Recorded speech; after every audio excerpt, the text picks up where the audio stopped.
ओखास क्रिएशनच्या creative जगात आपलं स्वागत आहे. आज आपण बघत आहोत पैंजण पार्ट 6 आणि आपण बघत आहात झालर पैंजण. ह्यासाठी आपल्याला व्हाईट पर्ल्स लागणार आहेत 3 मिलीमीटर साईजचे.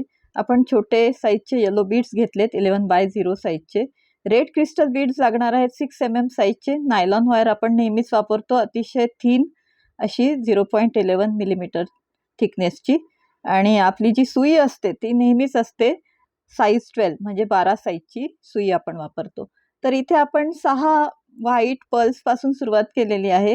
त्यांचं एक फूल तयार केलं आणि त्याला गाठ मारून हा आकार आपण सिक्युअर करून घेतलेला आहे. असं केल्याने आपला फुलाचा आकार सिक्युअर होतो. आता थोडा एक्स्ट्रा दोरा ठेवून आपण तो उरलेला दोरा कापून घेणार आणि आपली जी सुई आहे ती बाजूंच्या मोत्यांमधून पास करणार, म्हणजे आपला जो एक्स्ट्रा धागा आहे तो व्यवस्थित मोत्यांमध्ये फिक्स होतो आणि आपला आकार आणि आपला हा पूर्ण धागा सिक्युअर राहतो. आपण जी गाठ मारलेली धाग्याला ती असा एक्स्ट्रा थोडासा दोरा ठेवल्यामुळे व्यवस्थित राहते. आणि इथे आता ह्या एका फुलाची लांबी आपल्याला वाढवायची आहे. यासाठी आपण दरवेळेस आपल्या सुईमध्ये आता घेणार आहोत 5 मोती. पण त्याआधी ह्या आपल्या फुलाच्या मध्ये एक मोती सेंटरला आपल्याला फिक्स करायचा आहे. तर सुईत आपण एक मोती घेतला आणि ती सुई अपोजिट साईडच्या मोत्यामधून बाहेर काढली, म्हणजे आपला हा एक मोती आपल्या 6 मोत्यांच्या फुलामध्ये फिक्स झाला. आता यानंतर आपण 5 मोती घेतले आणि त्या 5 मोत्यांनी आपल्याला ह्या फुलाची चेन वाढवायची दरवेळेस. यासाठी आपण आपली सुई ज्या एका मोत्यातून बाहेर निघाली होती त्याच मोत्यातून त्याच डायरेक्शननी पुन्हा आत टाकणार, म्हणजे आपला एक फुलासारखा आकार तयार होतो. आणि त्या सुईमध्ये एक सिंगल मोती घेऊन त्याच्या अपोजिट बाजूच्या मोत्यामधून ती सुई पास करणार आपण. ह्याने आपल्याला सेंटरला आपलं जे फूल तयार झालेलं आहे त्याच्या सेंटरला एक मोती अशा प्रकारे बसलेला दिसतो. तर असंच आपण दरवेळेस 5 मोत्यांचं एक फूल तयार करणार आणि त्याच्या सेंटरला एक मोती लगेच टाकून घेणार आहोत आपण. असं करत करत एक 10 इंचांची चेन आपण तयार करणार आहोत. आपण हे जे पैंजण बनवतोय ते 10 इंच लांबीचं बनवणार आहोत आपण. तर त्यासाठी आपण अशी 5-5 मोत्यांची एक एक फूल तयार करून आणि मग त्यामध्ये एक एक मणी लावून आपलं एक एक फूल तयार करत करत चेन वाढवत आहोत. ही जी चेन आहे ती अतिशय पॅक दिसत आहे मोत्यांनी, म्हणजे त्यामध्ये बिलकुलच गॅप नाही आहे आणि गॅप नसायलाही पाहिजे ह्या चेनमध्ये आपल्या. आपण दरवेळेस आवळून घेणार आहोत वायर आणि अशी व्यवस्थित अशी सुंदर चेन तयार झालेली आहे आपली, कारण आपण प्रत्येक वेळेस धागा आवळून घेतो. आता डेकोरेशन आपण करणार आहोत. त्यासाठी आपल्याला लागतायत आपले 11x0 साईजचे येलो बीड्स आणि 6 mm साईजचे रेड क्रिस्टल बीड्स. तर आपण इथे धागा जोडून घेतलाय गाठ मारून व्यवस्थित एका टोकाला, कारण आपण धागा तोडला होता त्याच्यामुळे आपण पुन्हा धागा जोडतो आहोत. तर असा व्यवस्थित धागा जोडल्यानंतर सुई पुन्हा पुढच्या 2-3 मोत्यातून पास करणार, म्हणजे ही जी आपला धागा आहे गाठ मारल्यानंतर एक्स्ट्रा उरलेला अपोजिट साईडचा धागा तो सिक्युअर राहतो आणि मगच तो धागा तोडणार. किंवा जरी धागा तोडला तरी थोडंसं अंतर ठेवूनच तोडायचं आणि सुई पास करून घ्यायची, आपण सुरुवातीला केलं होतं तसं. तर इथे व्यवस्थित धागा आणि गाठ सिक्युअर झाल्यावर आपण सुईमध्ये 6 येलो बीड्स घेतलेले आहेत, ज्यांची साईज आपण 11x0 घेतलेली आहे. त्यानंतर सुईत घेतला एक रेड क्रिस्टल बीड 6 mm साईजचा आणि पुन्हा एक येलो बीड 11x0 साईजचा. आणि असं एक लटकन तयार होत आहे आपल्या ह्या चेनला, ज्यालाच आपण झालर म्हटलेलं आहे. आता सुई अपोजिट बाजूने पुन्हा वापस काढताना आपल्या शेवटच्या येलो बीडमधून नाही काढणार, त्याला तसंच ठेवणार आणि बाकीची जी चेन आहे रेड क्रिस्टल बीड आणि 6 येलो बीड त्यातून सुई बाहेर काढली, म्हणजे असं लटकन तयार झालं. आता हे लटकन तयार झाल्यानंतर सुई आपण पुढच्या 2 मोत्यांतून पास करत आहोत. अशा प्रकारे पुढच्या 2 मोत्यांतून सुई काढल्यानंतर त्या ठिकाणी पुन्हा असाच दुसरा लटकन आपण तयार करणार. हे अतिशय सुंदर असं लटकन तयार झालेलं आहे. आता इथे आपण 6 बीड्स घेतलेत.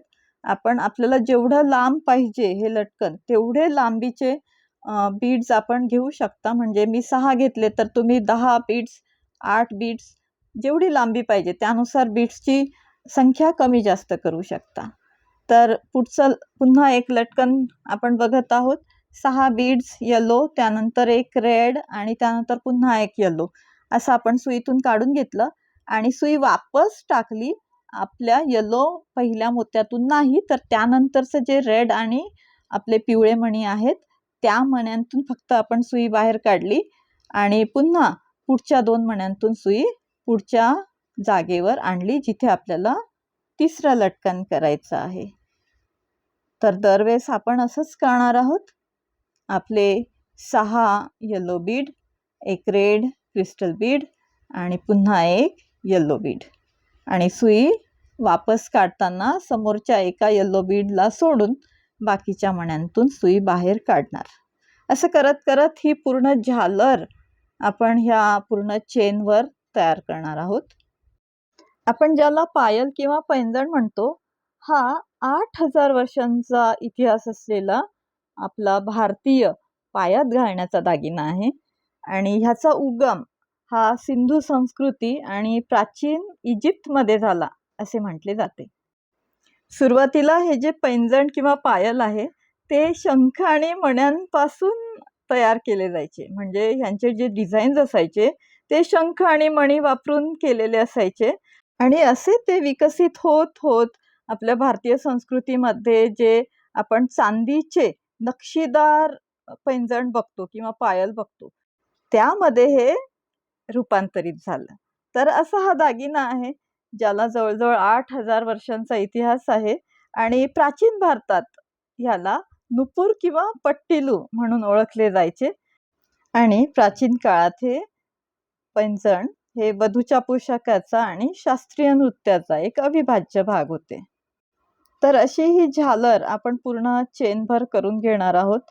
जेवढी आपली चेनची लांबी आहे या ठिकाणी आपण 10 इंच लांबी घेतलेली आहे चेनची आपल्या.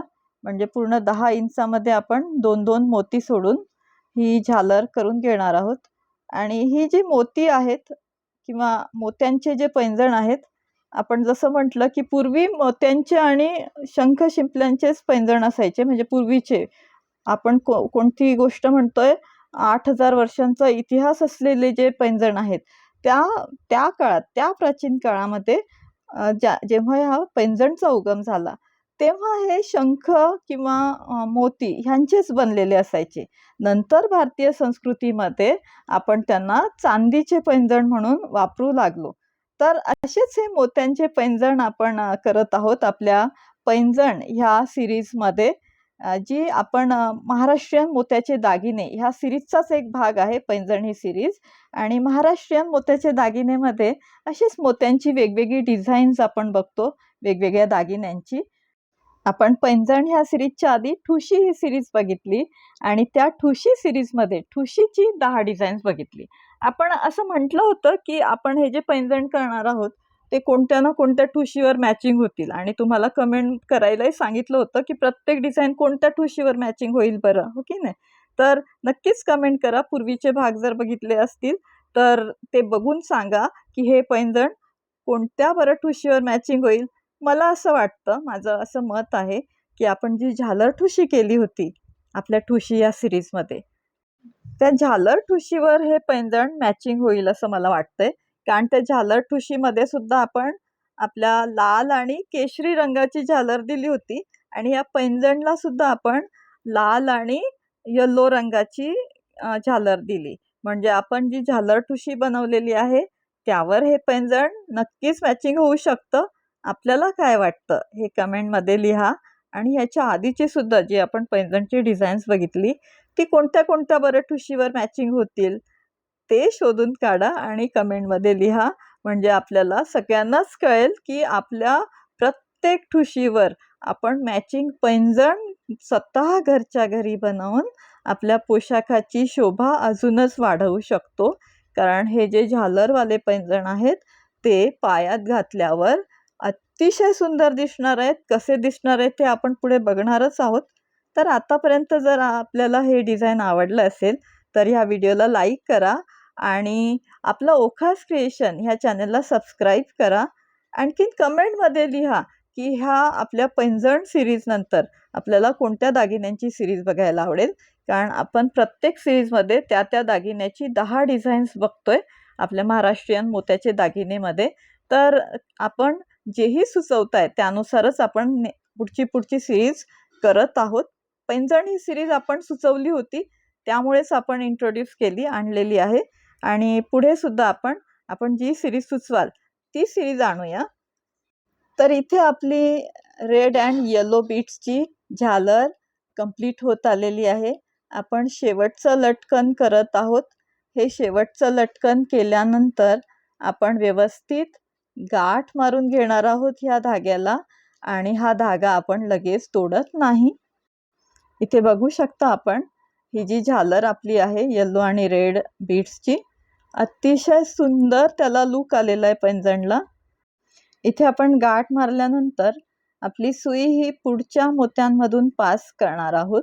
आपण लगेच धागा तोडणार नाही.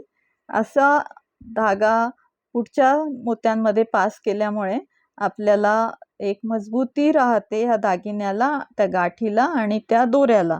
म्हणून आपण असं दरवेळेस करत असतो. तर अशा प्रकारे आपण पूर्ण आपलं हे सिक्युअर करून घेणार धागा आणि ती गाठ पुढच्या मोत्यांमधून सुई पास करून आणि मगच आपला तो धागा आपण तोडणार आहोत. तर असं हे आपलं अतिशय सुंदर मॅचिंग असं डिझाईन तयार झालेलं आहे, जे की आपल्या कोणत्याही रेड आणि येलो पोशाखावर अतिशय सुंदर दिसणार आहे. आपला केसांपासून ते आपल्या पायांपर्यंतचा लुक कंप्लीट करणार आहे. घागरा असू द्या, साडी असू द्या किंवा कोणताही पारंपरिक भारतीय पोशाख असू द्या, त्याची शोभा वाढवणारा असा हा पायातला दागिना तयार झालेला आहे. तर ह्याला आपण आता 2 टोकांना हुक आणि कड्या बसवून घेणार आहोत, ज्याला आपण एस टाईप हुक आणि जम्प रिंग 4 mm साईजची असंही म्हणू शकतो. तर ह्या ठिकाणी आपण 4 mm साईजची जम्प रिंग घेतलेली आहे, ज्याला आपण कडी म्हणतो, आणि एक एस शेपचं हुक घेतलेलं आहे, एस टाईपचं हुक घेतलेलं आहे. इथे आपण लॉबस्टर हुक पण लावू शकता. ह्या ठिकाणी आज आपले येलो मोती आहेत म्हणून मला हा गोल्डन एस हुक बरा वाटला म्हणून मी तो घेतलाय. तर शेवटच्या मोत्यातून कडी पास केली आणि तिथे शेवटच्या मोत्यामध्ये आपण ती कडी फिक्स केली एका टोकाला. तशाच प्रकारे आपण दुसऱ्या टोकाला दुसरी कडी फिक्स करत आहोत. आपण ही सगळी डिझाईन घरच्या घरी करतोय, म्हणजे घरी जे आपल्याकडे सामान अवेलेबल आहे त्यापासूनच ही सगळी डिझाईन्स आपण करतोय. म्हणून आपण प्रत्येक गोष्ट हाताने करतो. पण ह्या ठिकाणी आपण आपल्याकडे जे अवेलेबल असतात फ्लॅट नोज प्लायर्स ते वापरू शकता ह्या कड्या फिक्स करायला, जर आपल्याला हाताने कड्या फिक्स करण्यात प्रॉब्लेम येत असेल तर. तर असं एक हुक आपण लावून घेतलेला आहे 2 कड्यांच्या मध्ये, जे की आपल्याला अशा प्रकारे दिसत आहे. आणि अतिशय सुंदर, अतिशय रॉयल असं आपलं हे पैंजण तयार झालेलं आहे, जे की पायात घातल्यावर आपल्या ड्रेसची आणि आपल्या पूर्ण लुकची शोभा वाढवणार असंच आहे. आणि ह्या लटकनमुळे त्याला एक वेगळाच रॉयल टच आलेला आहे. आणि जे रेड आणि गोल्डनचं कॉम्बिनेशन आहे त्याने त्याची शान अजूनच वाढलेली दिसत आहे. तुम्ही बघू शकता ह्याला पायात घातल्यावर आपल्या पायाची शोभा अजूनच वाढत आहे. तर अशाच प्रकारची वेगवेगळी मोत्यांच्या दागिन्यांची डिझाईन्स आपण आपल्या ओखास क्रिएशनवरील महाराष्ट्रीयन मोत्याचे दागिने ह्या सिरीजमध्ये बघत असतो. तर अशीच वेगवेगळी डिझाईन्स बघण्यासाठी ओखास क्रिएशन ह्या चॅनलला सबस्क्राईब करा आणि हा व्हिडिओ शेअर करा आपल्या परिजनांसोबत. पुन्हा भेटूया नवीन डिझाईनसोबत. Like, share and subscribe. Thank you for watching. पुढच्या भागात कोणतं डिझाईन असेल बरं?